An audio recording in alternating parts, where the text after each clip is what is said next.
Be me, 28, finally choosing myself for once. I'd been with Mike for 3 years. Good guy, steady job, never forgot my birthday. But God, he was boring. We had the same routine every week. Friday night takeout, Saturday errands, Sunday meal prep. My friends would post about their nights out, their spontaneous trips, their freedom. Meanwhile, I was meal prepping chicken and rice, like a married woman in her 40s. The breaking point came after a girls' trip to Miami. Jessica, Becca, and 2 other college friends rented this sick Airbnb right near South Beach. We day drank, hit the clubs, slept till noon. Jessica was seeing 3 different guys casually. Becca had just quit her job to find her passion. They kept asking about Mike with this pitying tone, like I was trapped. "You're so young, Ari," Jessica said by the pool, sipping a margarita at 2 p.m. "Don't you want to, live a little? You're basically married already." "We're not married," I said. "Exactly. So why are you acting like it?" I looked at my phone. Text from Mike. "Hope you're having fun. Can you grab coffee beans on your way back?" "We're out. Also, your car registration came in the mail. I'll handle it." Coffee beans. Car registration.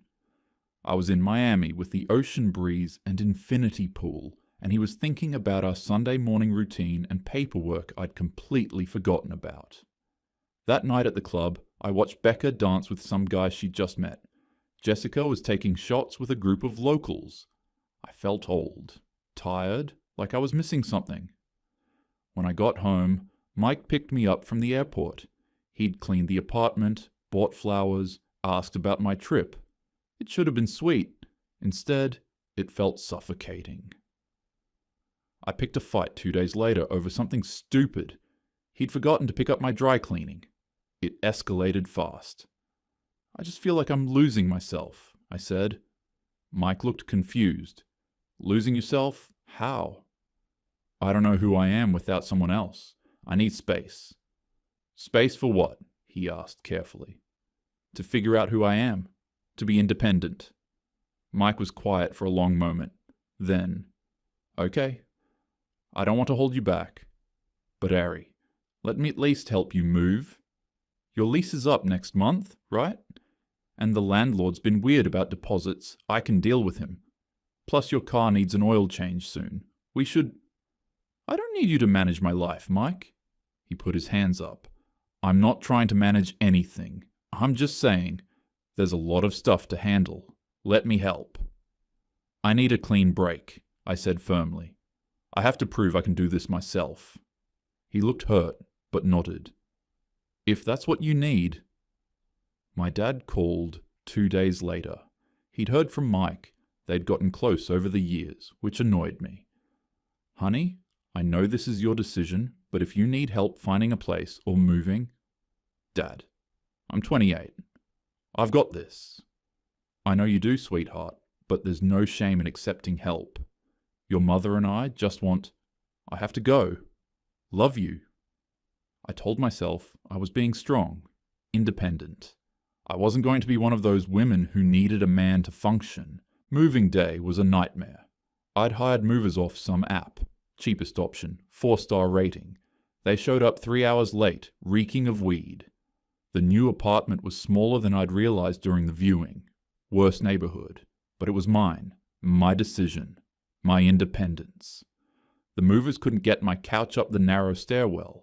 After 20 minutes of watching them scratch the walls, I sold it on Facebook Marketplace for $50 to the first person who showed up with a truck. I'd texted the group chat that morning. "Move-in day, come help and I'll buy pizza." Responses trickled in around noon. Becca. "OMG babe, I'm so hungover. Rain check?" Jessica. "Have brunch plans, but sending good vibes." I unpacked alone. Boxes everywhere. No furniture except my bed and a folding chair. I ate leftover pad thai on the floor and told myself this was temporary. Week 2, my car started making a grinding noise. I took it to the first mechanic I saw on Google Maps. They quoted me $1,200. I didn't know if that was fair. Mike always handled car stuff, took it to his guy, who gave us good prices. But I was scared it would die on the highway, so I handed over my credit card. The hit to my account was immediate and painful. I hadn't budgeted for this. Told myself it was just bad timing. Week 3, the kitchen sink started leaking. I called the landlord. He said he'd send someone. 3 days later, I was still putting towels down. The cabinet underneath was getting moldy. I bought a wrench from Target and tried to tighten something I found on YouTube. Stripped the bolt, made it worse. At work, James from IT noticed me looking stressed. "Everything okay?" he asked by the coffee machine. "Just apartment stuff," I muttered. "What kind of stuff? I'm pretty handy. I could take a look if—" "I'm fine, James." My voice came out sharper than I meant. "I don't need rescuing." He blinked. "Okay, just offering." He walked away. I felt bad, but also annoyed. Why did guys always assume women needed help? Later, I overheard him in the break room. "I was just trying to be nice, man. I don't get it." That night, the sink leak got worse. Water pooled on the floor at 11 p.m. I watched 3 YouTube videos, tried to replicate what they showed. Water everywhere. I finally just put a bucket under the pipe and went to bed. Becca texted, "How's the new place?" "Sink is leaking and landlord won't fix it," I replied.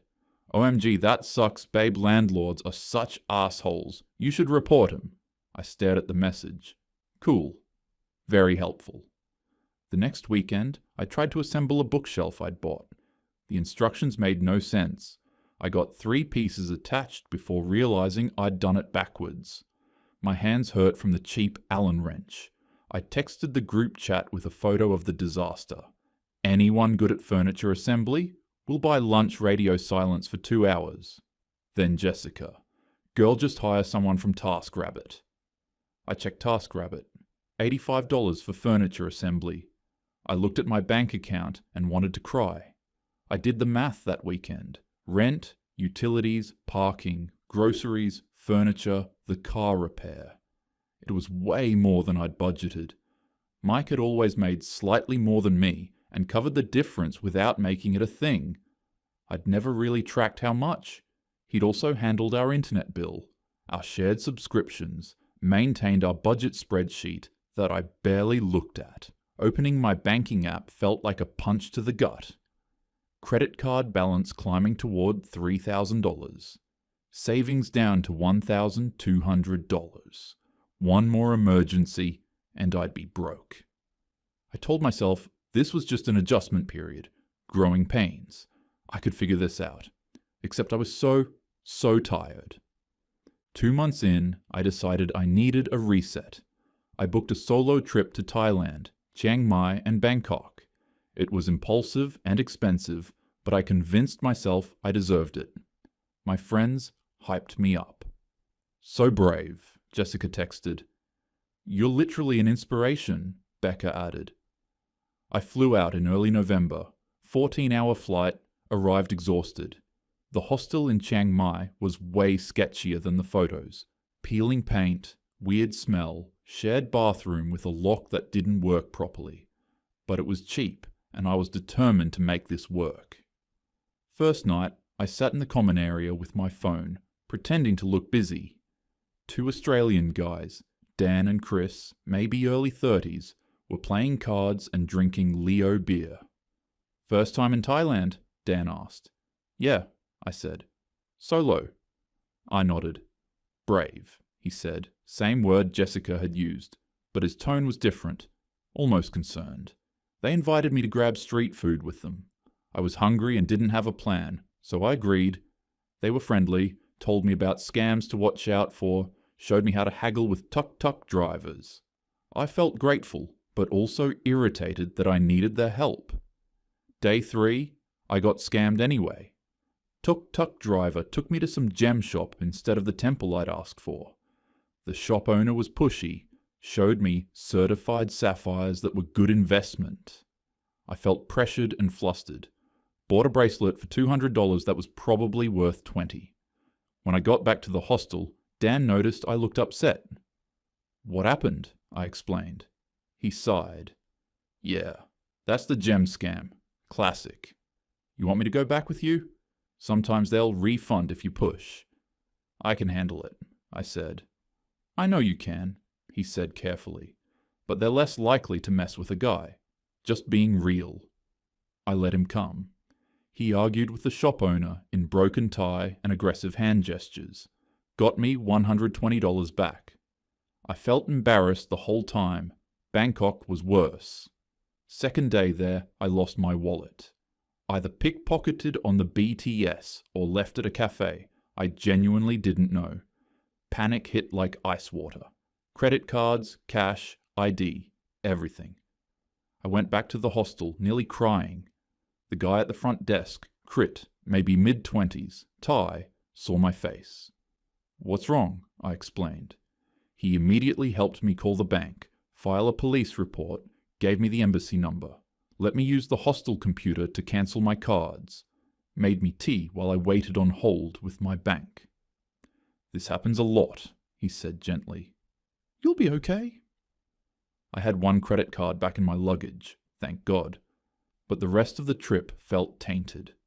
I was jumpy, constantly checking my bag, didn't trust anyone. Every interaction with a stranger felt like a potential scam. I tried to enjoy it, the temples, the food, the markets, but I felt so alone. I watched couples and groups laughing together, taking photos. I took selfies with a forced smile and didn't even post them. Day 6, I was done. Cut the trip short, paid a $300 change fee for an earlier flight home. On the shuttle to the airport, an older American guy, maybe 50s, kind face, made small talk. Solo trip? He asked. Yeah. Brave, he said. Third time I'd heard that word. I travel alone all the time, but I worry about my daughter doing it. It's just different for women, you know? Different risks. I wanted to argue, tell him that was sexist, that women could do anything, men could. But I thought about the gem scam, the lost wallet, Crit helping me with the police report, Dan getting my money back, all the times I'd needed help from men while trying to prove I didn't need men. Yeah, I said quietly. I guess it is.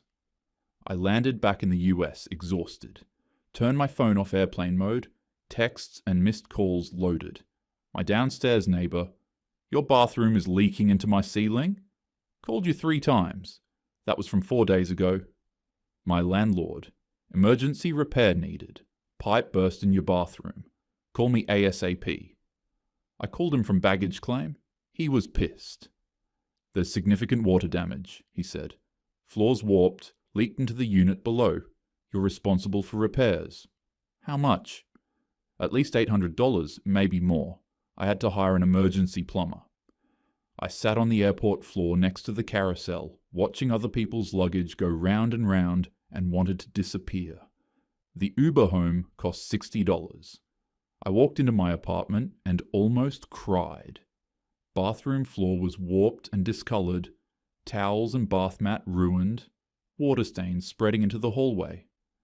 I sat on my bed and thought about the past 2 months, the car repair, the sink, Thailand, the scams, the lost wallet, now this. I told myself it wasn't about needing men, it was just bad luck, timing. I could still figure this out, but God, I was tired. 2 weeks after I got back, the electrical problem started. Lights flickering, outlets sparking. I knew enough to know that was dangerous, but not enough to fix it. Landlord sent someone who took one look and said, "Fire hazard. You need to vacate until this is sorted." For how long? Week, maybe more. I sat on my bed, surrounded by half-unpacked boxes from Thailand, and tried not to panic. Hotels were expensive. I was already drowning in credit card debt. I texted the group, chat, emergency, electrical issue, have to leave apartment for a week. Can I crash with anyone? The responses came quick. OMG, babe, that's terrible. Your landlord is such a dick. Can you sue? Then the excuses. I would. But my roommate is really weird about guests. I'm going out of town this weekend.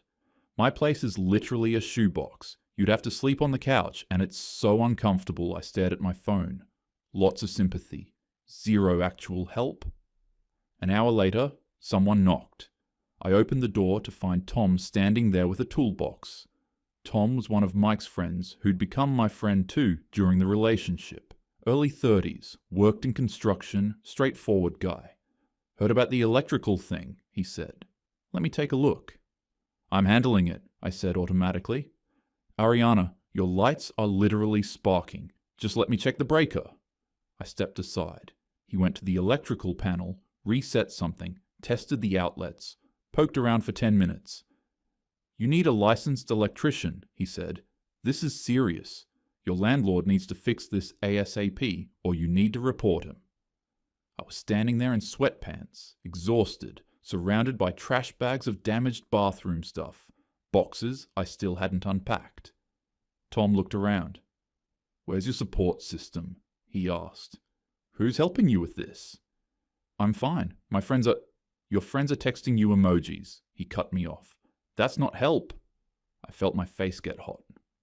What do you want me to say, Tom? That I can't do this alone? Yeah, actually. He set down his toolbox. Because you can't. Nobody can.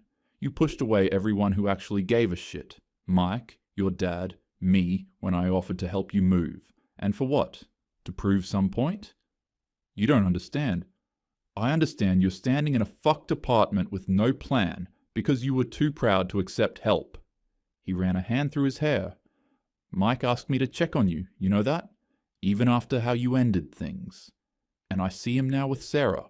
She actually appreciates what he does. She doesn't treat him like an inconvenience. The words landed like a slap. I couldn't speak. Tom's voice softened. Look, you can crash at my place for a few days if you need. Guest room. But you gotta stop this I don't need anyone thing. It's killing you.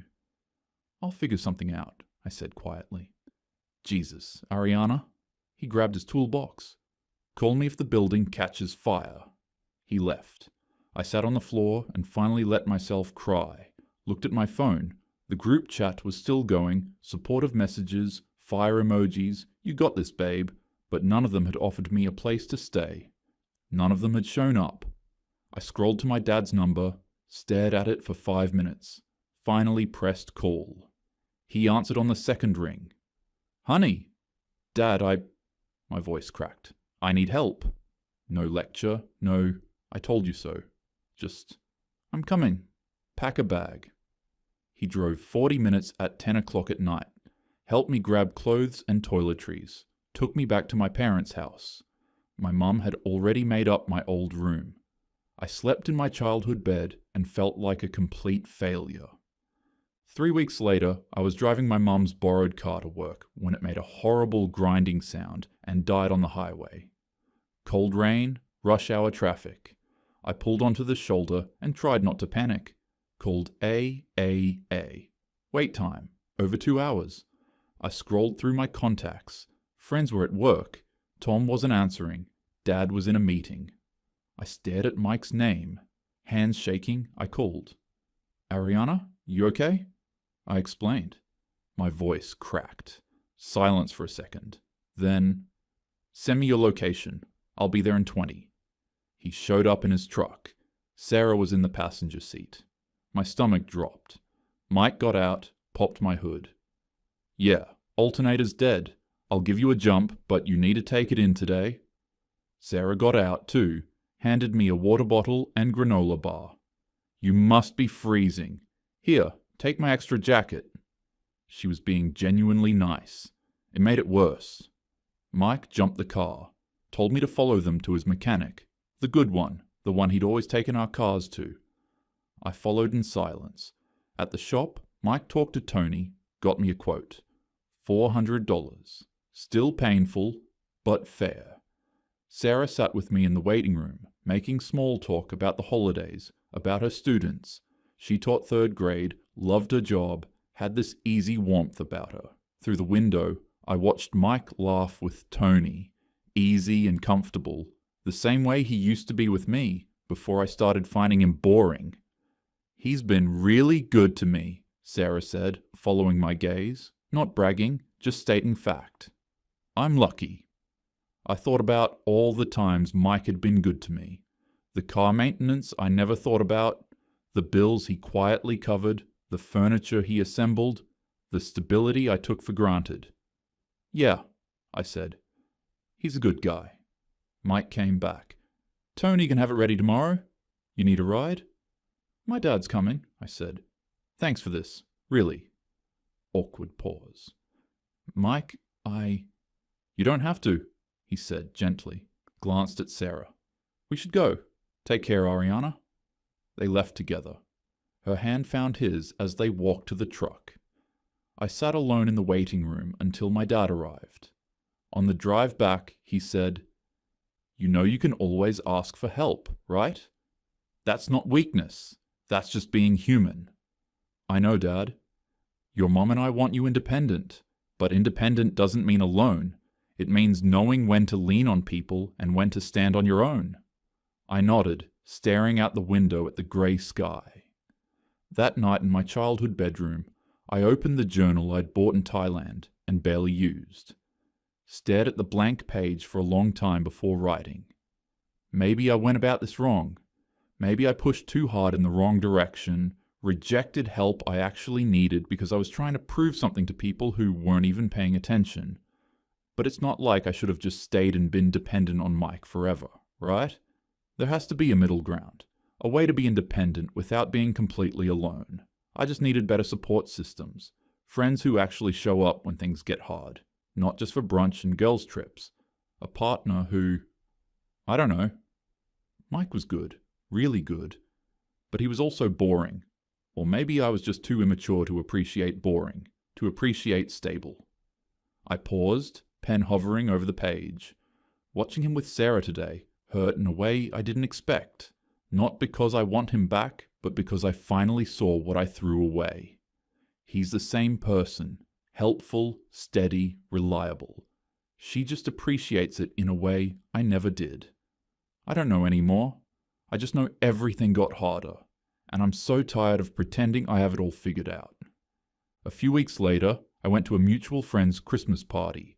My apartment was fixed, and I'd moved back in, but I was still staying at my parents' most nights because being alone felt too heavy.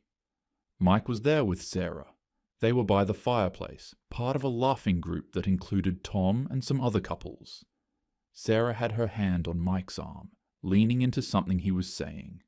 They looked comfortable together. Natural.